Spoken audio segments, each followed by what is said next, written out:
வணக்கம்.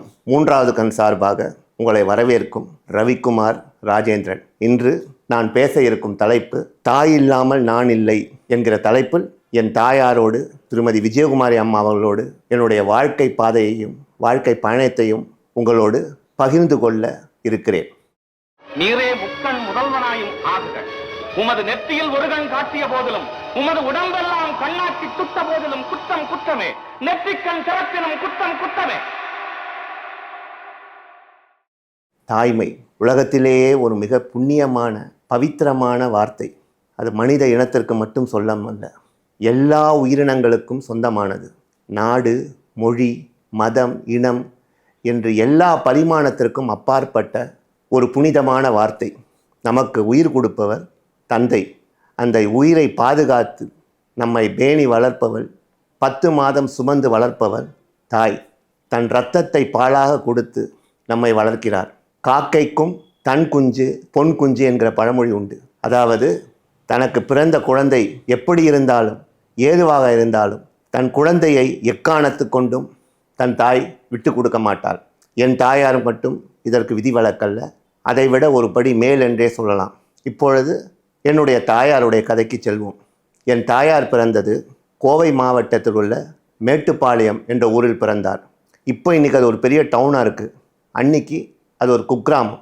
என் தாத்தா பெயர் ராமசாமி கவுண்டர், பாட்டி பெயர் தங்கலட்சுமி அம்மாள். எங்கள் தாத்தா ஒரு சாதாரண விவசாய குடும்பத்தை சேர்ந்தவர். அவர் ஒரு கார் மெக்கானிக். என் தாயாரோட பிறந்தவங்க 2 பேர்.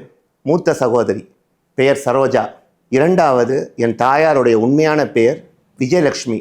படத்துக்காக பின்னாளில் விஜயகுமாரி என்று மாற்றிக்கொண்டார். அவருக்கு கீழ் பிறந்த சகோதரி பேர் தனலட்சுமி. இன்றைக்கி மற்றவங்க 2 பேரும் உயிரோடு இல்லை. எங்கள் தாயார் மட்டும் இன்றும் நலமாக வாழ்ந்து கொண்டிருக்கிறார். குழந்தையிலிருந்தே எங்கள் அம்மா ட்ராமாவில் நடிக்க ஆரம்பித்தாங்க, ஸ்கூல் ட்ராமாக்களில். ஓரளவுக்கு பெரிய பொண்ணானதுக்கப்புறம் அவங்க நடித்த ட்ராமா அந்த ஊர்லேயே மிகப்பெரிய புகழ் பெற்றுச்சு. அந்த காலத்தில் சினிமா வளர்ந்துட்டு வர நேரம். ஸோ ஒரு நாடகம் எங்கேயாச்சும் நடக்குதுன்னா ஊரே திரண்டு பார்க்கும். அப்பொழுது பேசிய அந்த பள்ளிக்கூடத்தின் தலைமை ஆசிரியர் என் தாயாரை மிகவும் புகழ்ந்து பேசினார். இவ வருங்காலத்தில் மிகப்பெரிய நடிகையாக வருவாள் என்று வாழ்த்தி பேசினார். அது எங்கள் அம்மாவுக்கு ஒரு மிகப்பெரிய இன்ஸ்பிரேஷனாக வந்துடுச்சு, ஊக்கம்னு கூட சொல்லலாம். அன்னியிலேருந்து தன்னை ஒரு நடிகையாகவே கற்பனை பண்ணி வாழ ஆரம்பிச்சிட்டாங்க. எங்கள் தாத்தாவுக்கும் சினிமா உலகத்துக்கு எந்த சம்மந்தமும் கிடையாது. அந்த காலகட்டத்தில் பார்த்திங்கன்னா 14-15 வயசுலேயே பெண்களுக்கு கல்யாணம் பண்ணி வச்சுருவாங்க. ஸோ ஒன்றும் புரியாத எங்கள் தாத்தா என்ன பண்ணாருன்னா, அந்த ஊரில் இருக்கிற ஒரு ஜோசியர், ஒரு பணிக்கர்கிட்ட கொண்டு போய் என் தாயாருடைய ஜாதகத்தை காமிச்சார். அவர் ஜாதகத்தை பார்த்து கணிச்சிட்டு, இந்த பொண்ணு நிச்சயமாக கலைத்துறையில், அதாவது சினிமா துறையில் மிகப்பெரிய இடத்த பெறுவாப்பில், விதியை யாராலும் மாற்ற முடியாதுன்னு ஒரே போட்டார். இந்த தாத்தாக்கு என்ன பண்ணுறதுன்னு தெரியல. அப்போ அவருக்கு நெருங்கிய நண்பர் ஒருவர் கோயம்புத்தூரில் இருந்தார். கோவை சென்று அந்த நண்பரை பார்த்தபோது அவர் ஒரே வார்த்தை சொன்னார். அவர் சென்னையில் வசிக்கும் திரு ஏவிஎம் மையப்ப செட்டியாருக்கு மிகவும் நெருங்கிய நண்பர் ஆவார். அவர் ஒரே ஒரு வார்த்தை எங்கள் தாத்தா கிட்ட சொன்னார். கவலைப்படாதீங்க கவுண்டரே, நான் ஒரு கடிதாசி கொடுக்குறேன், நீங்கள் செட்டியாரை போய் பாருங்கள், மற்றது விதி பிரகாரம் நடக்கட்டும்ட்டார். எங்கள் தாத்தாவும் ஒரு முரட்டு தைரியத்தில் குடும்பத்தோட சென்னை திரு ஏவிஎம் மையப்ப செட்டியாரை பார்த்தார். கடிதத்தை வாங்கி படித்து பார்த்த திரு ஏவிஎம் மையப்ப செட்டியார் எங்கள் அம்மாவை கூப்பிட்டு நடிக்க சொன்னார். உடனே அவங்க பராசக்தியில் நடிகர் திலகம் சிவாஜி கணேசன் பேசின கோர்ட் சீனை அற்புதமாக பேசி நடித்த உடனே Chettiar became very much impressed. So என்ன பண்ணாங்கன்னா, மாத சம்பளத்தில் அவரை ஏவிஎம்மில் ஒரு நடிகையாக சேர்த்துக்கிட்டார். அந்த காலத்தில் நடிகைகளை தேர்வு செய்கிறது 2 விஷயத்தில் தான். ஒன்று, நாடகத்தை பார்த்து தேர்வு செய்வாங்க.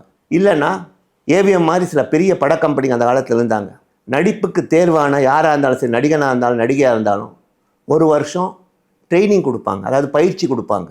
எப்படி நடிக்கிறது, எப்படி வசனம் பேசுறது, எப்படி நாட்டியம் ஆடுறது, பல விதத்தில் பயிற்சி கொடுத்து 1 வருஷத்துக்கு பிறகு அவர்களுக்கு சினிமா வாய்ப்பு தேடி வரும்.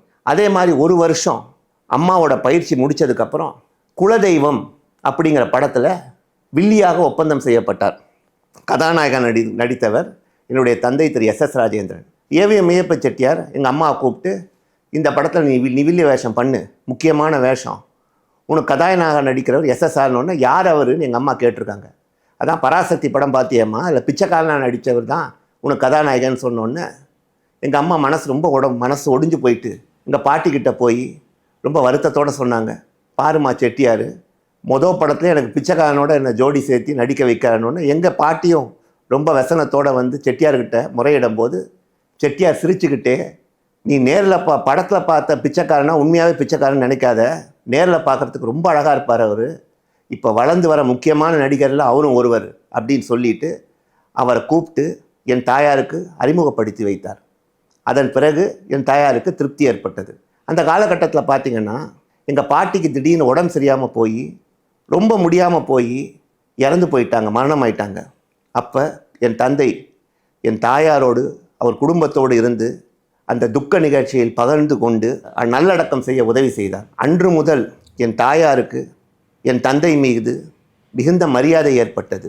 மரியாதை நட்பாக மாறியது, நட்பு காதலாக மாறியது. அதோட பை ப்ராடக்ட் உங்களோட நான் இன்னைக்கு யூடியூப்பில் பேசிக்கிட்டு இருக்கேன். எங்கள் அம்மா அப்பா முதல்ல ஜோடியாக நடித்த படம் பெற்ற மகனை விற்ற அன்னைன்னு மாடல் தியேட்டர்ஸ். அது ஓரளவுக்கு வெற்றி படமாக அமைஞ்சது. அந்த காலகட்டத்தில் எங்கள் அம்மா பல படங்களில் நடித்தாங்க.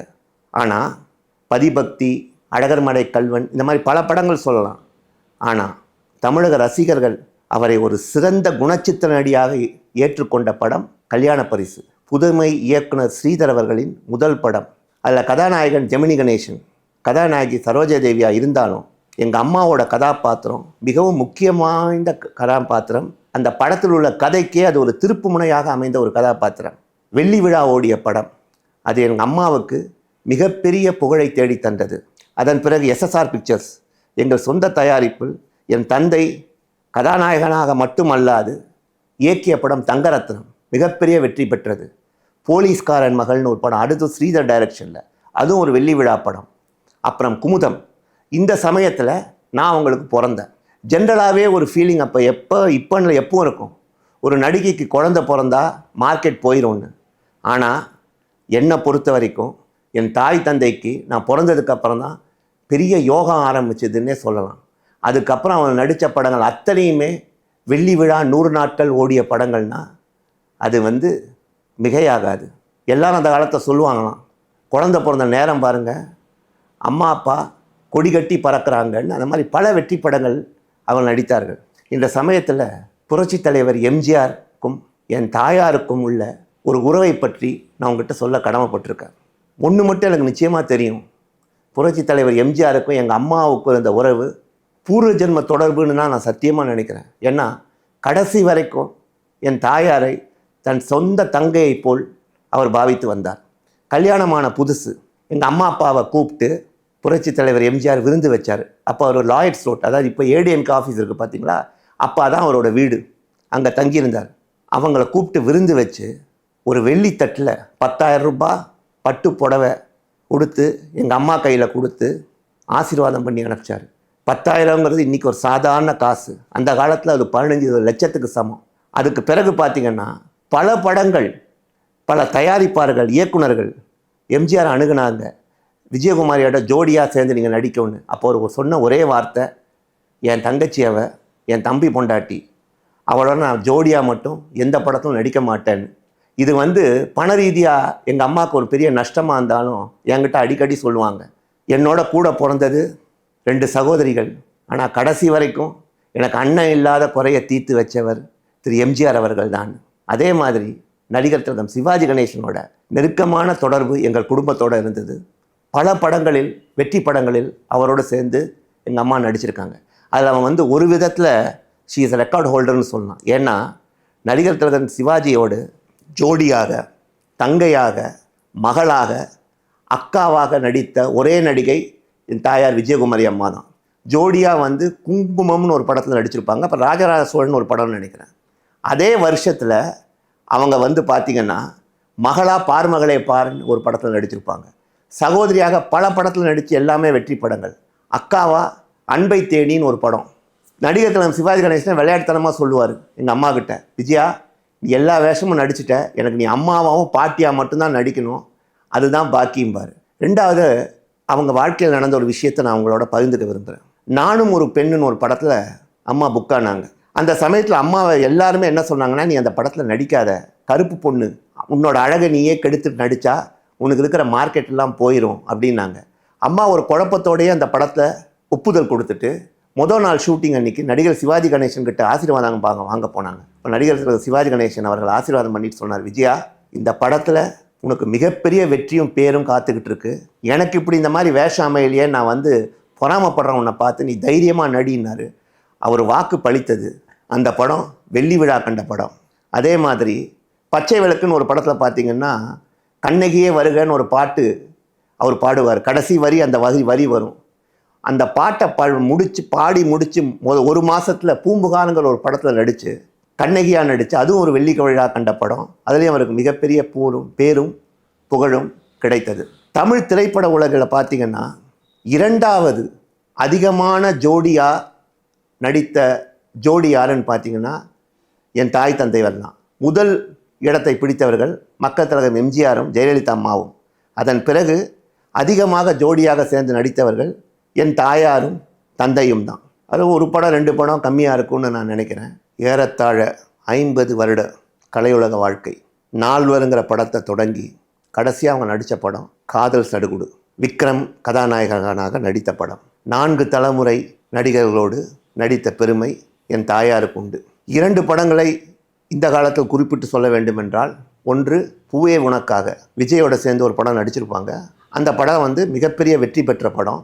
விஜயின் கலையுலக வாழ்க்கைக்கு அது ஒரு மிகப்பெரிய திருப்புமுனையாக அமைந்த படம். 2வது ராஜ்கிரனோடு ஒரு படத்தில் நடித்திருப்பார்கள். அந்த படம் மிகப்பெரிய வெற்றி படம். அந்த படத்தை பார்த்த இளையராஜா அவர்கள் சொன்ன விஷயம் என்னென்னா, இந்த கேரக்டரை விஜயகுமாரி அம்மா மட்டும் பண்ணாமல் வேறு யாராக பண்ணியிருந்தா இந்த வேஷம் இந்த அளவு எடுபட்டிருக்காது. இந்த படம் நிச்சயமாக ஒரு சில்வர் ஜூப்ளின்னு வாழ்த்தினார். அந்த படத்தின் பெயர் அரண்மனை கிளி. மிகப்பெரிய வெற்றி பெற்ற படம். என் தாயாரும் தந்தையாரும் சிலை உலகிலேயே மிக அழகான ஜோடி, பொருத்தமான ஜோடி என்று பெயர் பெற்றவர்கள்.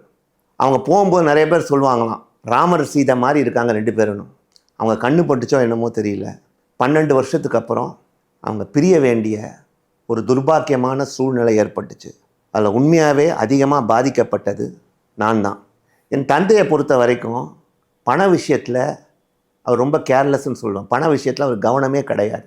இவங்க 2 பேரோட கால் ஷீட்டையும் பண விவரம் எல்லாத்தையும் வந்து அவருடைய நெருங்கிய உறவினர்கிட்ட ஒப்படைச்சிருந்தார் எங்கள் தந்தை. அவர் பார்த்திங்கன்னா அவங்க சம்பாரித்து கஷ்டப்பட்டு சம்பாரித்த பணம் பாதியை குதிரைப்பந்தயம் சீட்டாட்டம் இதிலேயே தொலைச்சிட்டார். அதன் பிறகு என் தந்தை குடிப்பழக்கத்துக்கு அதிகமாக ஆளாயிட்டார். அதுலேருந்து அவர் மீள முடியல. என் தாயார் அனுபவித்த துயரங்கள், கஷ்டங்கள், துன்பங்கள் இதெல்லாம் வார்த்தைகளால் வர்ணிக்க முடியாது. 2வது அவங்கள நம்பி ஒரு பெரிய குடும்பம் அவங்கள நம்பி இருந்தது.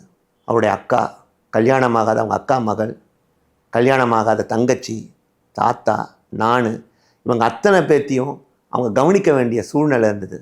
ஸோ வேறு வழி இல்லாமல் அவங்க என் தந்தையை விட்டு பிரிஞ்சு கடனோட ஒரு ஓட்ட வண்டியோட டி நகரில் அதுவும் கடன் வாங்கி ஒரு வீட்டுக்கு குடி போயிருந்தாங்க. லட்சக்கணக்காக அவங்க சம்பாரித்த சொத்து எதுவுமே அவங்க கையில் கிடையாது. எங்கள் அப்பா கொடுத்த ஒரே ஒரு சொத்தை ஒரு புள்ள நான் தான். இந்த மாதிரி பல கஷ்டத்தோடு நாங்கள் டி நகர் வீட்டுக்கு வந்தோம். அதுலேயும் பார்த்திங்கன்னா கெட்ட நேரத்தில் ஒரு நல்ல நேரம்பாங்க. அந்த சமயத்தில் எங்கள் அம்மா கிட்ட படங்கள் நிறைய வந்தது. நிறைய படங்களில் நடித்ததுனால நாங்கள் அந்த காலகட்டத்தில் மான மரியாதையோடு வாழ்ந்துக்கிட்டு இருந்தோம். என் தாயார் மீது எனக்கு ஆரம்பத்தில் ஒரு வருத்தம் இருந்தது. மற்ற பசங்க மாதிரி நான் எங்கள் அம்மாவோட நேரம் செலவு பண்ண முடியலையே, அவங்களோட நெருக்கமாக இருக்க முடியலையேங்கிற வருத்தம் ரொம்ப இருந்தது. ஆனால் அந்த குறையை தீர்த்துக்கிட்டவங்க எங்கள் பெரியம்மா. எங்கள் பெரியம்மா வந்து தான் புள்ள மாதிரி என்னை பாசத்தோடு வளர்த்தாங்க. தாயில்லாத குறையை தீர்த்தது எங்கள் பெரியம்மாவும் எங்கள் தாத்தாவும் தான். இன்ஃபேக்ட் என் ஃப்ரெண்ட்ஸ் எல்லாம் என்னை கேலி பண்ணுவாங்க. 15-16 வயசு வரைக்கும் எங்கள் பெரியம்மா எனக்கு ஊட்டி விட்டு சாப்பிடுவாங்க. இந்த சமயத்தில் எனக்கு நடந்த ஒரு விஷயத்தை நான் உங்களோட பகிர்ந்துக்க விரும்புகிறேன். நாங்கள் எங்கள் அப்பா விட்டு பிரிஞ்ச தீபாவளின்னு நினைக்கிறேன். அப்போ எனக்கு ஒரு சின்ன குழந்தை நான். எல்லார் வீட்லேயும் தீபாவளி அவ்வளோ பிரமாதமாக கொண்டாடினாங்க. எங்கே பார்த்தாலும் பட்டாசு சத்தமும் ஸ்வீட்டு சாப்பிட்றதும் வெடி சத்தமுமாக இருக்கும். எங்கள் வீட்டில் அந்த தீபாவளின்னு பார்த்து நாங்கள் அப்படி ஒரு பண கஷ்டத்தில் இருந்தோம். விளக்கு கூட ஏற்றாமல் எங்கள் பெரியம்மா மடியில் உட்காந்து பெரியம்மா கழுத்தில் கையை போட்டுட்டு அழுதேன். ஏம்மா மற்றவங்க வீட்டிலலாம் வெடிக்கிறாங்க, நம்ம வீட்டில் மட்டும் ஏம்மா இப்படி இருக்கோன்னு எங்கள் பெரியம்மா என்னோட சேர்ந்து அழுக ஆரம்பிச்சிட்டாங்க. கவலைப்படாதப்பா, அடுத்த வருஷம் நம்ம தீபாவளியை நல்லா கொண்டாடுவோம். பக்கத்தில் வந்து ஒரு மார்வாடி வீடு. அவங்க பார்த்தீங்கன்னா அவ்வளோ பிரமாதமாக தீபாவளியை கொண்டாடிட்டு இருந்தாங்க. அந்த மார்வாடி ஒருத்தர் என்னை பார்த்துட்டு அழுகிறத பார்த்துட்டு என்ன பண்ணான்னா, என்னை வந்து எங்கள் வீட்டுக்கு வந்து என்னை தூக்கிட்டு போய் நிறையா பட்டாசு வெடிக்க வச்சார், நிறைய ஸ்வீட்டு கொடுத்தாரு. அன்றைக்கின்னு பார்த்து அன்றைக்கி எங்கள் அம்மாவுக்கு ஷூட்டிங். அப்புறம் நைட்டு எங்கள் அம்மா வந்தவுடனே எங்கள் அம்மாக்கிட்ட எங்கள் பெரியம்மா சொன்னவுடனே எங்கள் அம்மா என்னை கட்டி பிடிச்சிட்டு, கவலைப்படாத தம்பி, இந்த வருஷம் தீபாவளி தான் உனக்கு இப்படி இருக்குது, அடுத்த வருஷம் தீபாவளி பாரு, பிரமாதமாக நீ கொண்டாடுவேன்னு சொன்னாங்க. நீங்கள் நம்ப மாட்டீங்க, அடுத்த வருஷத்துலேருந்து எங்கள் தீபாவளி எங்கள் வீட்டில் நடந்த தீபாவளி மாதிரி எந்த வீட்லேயும் நடக்காது. எங்கள் வீட்டில் ஒரு பட்டாசு கடையே இருக்கும், ஒரு ஸ்வீட்டு கடையே இருக்கும். பக்கத்து வீட்டு பசங்களாம் என் வீட்டுக்கு வந்து பட்டாசு வெடிச்சிட்டு போவாங்க. என் தாய் எவ்வளோ கஷ்டம் சிரமப்பட்டாலும் என்ன ஒரு ராஜா வீட்டு கண்ணுக்குட்டி மாதிரி தான் வளர்த்தாங்க. இரண்டாவது, நான் நடிகர் திலகம் சிவாஜி கணேசன் அவர்களை பற்றி சில விஷயங்களை நான் கூற விரும்புகிறேன், உங்களோடு பகிர்ந்து கொள்ள விரும்புகிறேன். நடிகர் திலகம் சிவாஜி கணேசன் அவர்களுக்கு தன் தாயார் ராஜாமணி அம்மாள் மேலே ரொம்ப மரியாதை.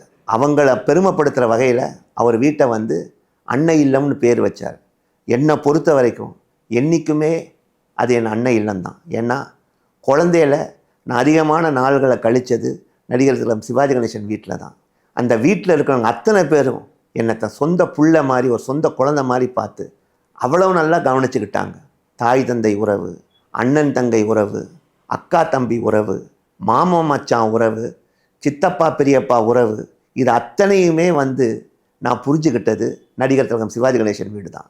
இந்த காலத்தில் வந்து ஈஸியானுமாங்க, அந்த காலத்தில் டி நகர் தான் நடிகர்கள், நடிகைகள், இயக்குனர்கள், தயாரிப்பாளர்கள் வாழ்கிற இடமா இருந்தது. இப்போ வந்து தமிழ் நடிகர்கள் மட்டும் இங்கே வாழ்ந்துட்டுருக்காங்க. நான் சின்ன பையனாக இருக்கும்போது தமிழ், தெலுங்கு, மலையாளம், கன்னடம் ஆகிய 4 மொழிகளும் சென்னையில் தான் ஷூட்டிங் நடக்கும். எங்கள் வீட்டுக்கு எதிர்த்தாப்பில் பார்த்தீங்கன்னா ராமன் தெருன்னு இருந்தது, அங்கே கேஆர் விஜயா அம்மாவோட வீடு இருக்கும். 10 தெரு தள்ளி போக் ரோட்டில் நடிகர் திலகம் சிவாஜி கணேசன் அவர்கள் வீடு. அதுக்கப்புறம் 2 தெரு தள்ளி போனீங்கன்னா ஆச்சி மனோரமா வீடு. இந்த பக்கம் நீங்கள் போனீங்கன்னா ஹபிபுல்லா ரோடு பக்கம் போனீங்கன்னா என்டி ராமாராவ் வீடு, டாக்டர் ராஜ்குமார், கண்ணன் நடிகர் ராஜ்குமார் வீடு. ஸோ எல்லா நடிகர்களும் வாழ்ந்த இடம் கோடம்பாக்கம். ஸோ நாங்கள் எல்லாமே அந்த காலத்தில் ஒரு குடும்பமாக ரொம்ப சந்தோஷமாக வாழ்ந்துக்கிட்டு இருந்தோம். என் தாயார் மாதிரி ஒரு ஹைலி டிசிப்ளின் லேடியை பார்க்கவே முடியாது. ஷூட்டிங் இருக்குதோ இல்லையோ காலையில் 4:30 மணிக்கு எந்திரிச்சு பீச்சுக்கு போய் வாக்கிங் பண்ணிட்டு வந்துட்டு அதுக்கப்புறம் வீட்டில் கோலம் போட்டுட்டு அதுக்கப்புறம் வீட்லேயே மேக்கப் போட்டுட்டு தான் ஷூட்டிங் போவாங்க. சாப்பாடு கூட வீட்டில் இருந்து தான் அவங்களுக்கு போகும். அதே மாதிரி இன்னி வரைக்கும் அவங்களுக்கு ஒரு மிகப்பெரிய அரசியல் செல்வாக்கு இருக்குது. இது வரைக்கும் அதை அவங்க யூஸ் பண்ணது கிடையாது. அவங்க பண்ண மிகப்பெரிய புண்ணியம், எம்பிபிஎஸ் சீட் அந்த காலகட்டத்தில் ஃப்ரீயாக ஒரு 20-25 பேருக்காச்சு எம்பிபிஎஸ் சீட் வாங்கி கொடுத்துருக்காங்க. இன்றைக்கி 20 டாக்டராச்சும் இருக்கிறாங்கன்னா அந்த புண்ணியம் எங்கள் அம்மாவை சேரும். 1 லட்ச ரூபா, 10 லட்ச ரூபான்னு விலை பேச மாட்டாங்க. எதுக்குமே அவங்க காசு வாங்கினது கிடையாது. என் வாழ்க்கையில் நடந்த ஒரு விஷயத்தை நான் அவங்களோட பகிர்ந்துக்க விரும்புகிறேன். ஒரு நாள் நாங்கள் டி நகர் வீட்டில் இருக்கும்போது பெங்களூரை சேர்ந்த ஒரு மிகப்பெரிய லிக்கர் பேரன், அவங்க மேனேஜர் எங்கள் வீட்டுக்கு வந்தாம்பில். வீட்டுக்கு வந்துட்டு ஒரு மிகப்பெரிய பொட்டி, என்ன அந்த பொட்டியில் இருக்குன்னு தெரியாது.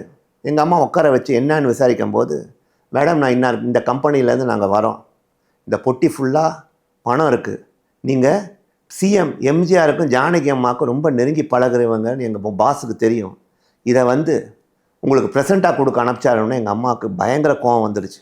கெட் அவுட்டுன்னு சொன்னாங்க, இல்லைன்னா நான் போலீஸ் ஸ்டேஷனில் கூப்பிட்டு உன்னை உள்ளே புட்டுறேன்னொன்னு அவன் பயந்துட்டு அந்த பொட்டி எடுத்துகிட்டு போயிட்டாப்புல. அதுக்கப்புறம் எங்கள் அம்மாக்கிட்ட நான் ஏம்மா இந்த மாதிரி பண்ணீங்க நான் ரொம்ப இன்னசென்ட்டாக கேட்டேன். அப்போ எங்கள் அம்மா சொன்னாங்க, அப்பா இந்த வயிற்றுச்சல் கொடுத்த காசு நமக்கு பாவம் தான்ப்பா வரும், நம்ம கஷ்டப்பட்டு நம்ம சம்பாதிக்கணும், அந்த காசே நம்மக்கிட்ட நிற்க மாட்டேங்குது, நம்ம கஷ்டப்படணும், நம்ம சம்பாதிக்கணும், அந்த காசில் நம்ம சுகமாக வாழணுமே தவிர இந்த மாதிரி ஊராங்காட் வீட்டு காசில் வாழ்கிறணும்னு நினச்சா அந்த பாவம் நம்மளை இல்லை நம்ம வம்சத்தையே சும்மா விடாது அப்படின்னு எனக்கு அறிவுரை கூறினாங்க.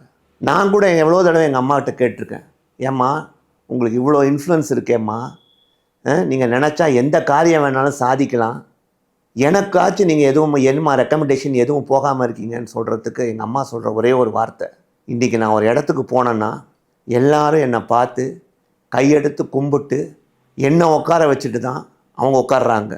நாளைக்கு நான் ரெக்கமெண்டேஷன் அவங்கக்கிட்ட போனால் அவங்க கால் மேலே கால் போட்டுட்டு என்னன்னு கேட்பாங்க. கடைசி வரைக்கும் அந்த மான மரியாதையோடு இருந்து நான் சாகணும்னு நினைக்கிறேன்னு சொல்லுவாங்க. அதே மாதிரி எங்கள் அம்மா வந்து ஒரு படிக்காத மேதை. அவங்க ஹார்ட்லி 5ஆம் கிளாஸ் 6ஆம் கிளாஸ் தான் வரைக்கும் தான் படிச்சிருப்பாங்கன்னு நினைக்கிறேன். அவங்க தமிழ் பேச்சை பற்றி நான் சொல்லி உங்களுக்கு தெரியணுங்கிற அவசியம் கிடையாது. But she speaks beautiful English. அவங்க பேசுகிற இங்கிலீஷை பார்த்தீங்கன்னா ஏதோ ஒரு காலேஜில் கிராஜுவேட் ஆகி படித்து வந்தவங்க தான் உங்களுக்கு நினைக்க தோணும். அதே மாதிரி சின்ஹா மாஸ்டர்னு ஒருத்தர்கிட்ட ஹிந்தி அற்புதமாக பேசுவாங்க. ஹிந்தி கற்றுக்கிட்டாங்க, ரொம்ப பிரமாதமாக பேசுவாங்க. அதே மாதிரி she is an allrounder, she is an auditor, wealth tax, income tax இதை பற்றி நீங்கள் கேளுங்க. ஆடிட்டர் கூட பதில் சொல்ல முடியாது, அவ்வளோ பிரமாதமாக அவங்க பதில் சொல்லுவாங்க. எப்படி வேணாலும் வாழலாங்கிற மத்தியில் இப்படி தான் வாழணும்னு இன்னும் வாழ்ந்துக்கிட்டு இருக்காங்க எங்கள் அம்மா. அதை நினச்சா எனக்கு ரொம்ப பெருமையாக இருக்குது. ரெண்டாவது இன்னொரு விஷயம் நான் சொல்லணும்னு ஆசைப்பட்றேன். தமிழ்னு இப்போ இருக்கிற அரசியல்வாதிங்க தமிழை பற்றி அவ்வளோ உயர்வாக பேசுகிறாங்க. வந்தாரை வாழ வைக்கும் தமிழகம். அது எப்படின்னா, தமிழ்நாட்டை பொறுத்த வரைக்கும் தமிழ் பேசுகிற நடிகைகள் பார்த்திங்கன்னா 5 பேர், அதில் 3 பேர் தான் கதாநாயகியாக இருக்காங்க. அதில் அதிகமான பேரும் புகழும் பெற்றவர்கள் என் தாயார். தமிழ்னு பேசுகிற அரசியல்வாதிங்க இது வரைக்கும் ஒரு விருதோ ஒரு கௌரவமோ எங்கள் அம்மாவுக்கு ஒரு விதத்துலேயும் அவங்க கௌரவப்படுத்தலைங்கிறது எனக்கு மிகுந்த வருத்தமாக இருக்கிறது. இரண்டாவது, ஒரு குடும்பம்னு சொன்னால் அது சரியா இருக்கா, ஒரு கும்பல் என்ன பண்ணிகிட்ருக்குன்னா, அதாவது என் விரலை வச்சு என் கண்ணை குத்தி இருக்கு. என்ன சொல்கிறது புரியலையா? என்னோட ரத்தத்தை வச்சு என் கண்ணை குத்தி எதிரியாக்கி குடும்பத்தில் குழப்பத்தை உண்டு பண்ணிகிட்டு இருக்காங்க. நான் ஆன்மீகத்தில் ரொம்ப பக்தி உள்ளவன், ஆன்மீகத்தில் நாட்டம் உள்ளவன்.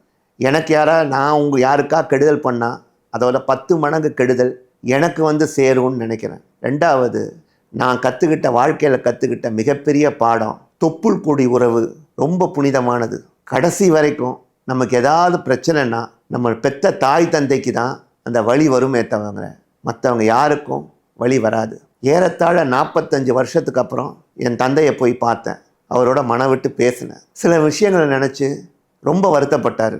அப்போ அவர் எனக்கு என்ன அட்வைஸ் சொன்னார்னா, கடைசி வரைக்கும் நீயும் உங்கள் அம்மாவும் ஒத்துமையாக இருக்கணும், ஒருத்தங்க விட்டு கொடுக்கக்கூடாது, 2 பேரும் ஒன்றா வாழணும் அப்படின்னு சொன்னார். கடைசி காலத்தில் எங்கள் அம்மாவை நினச்சி ரொம்ப வருத்தப்பட்டார். அதை அவர் நெருங்கிய நண்பர்கிட்டயே சொல்லி வருத்தப்பட்டிருக்காரு.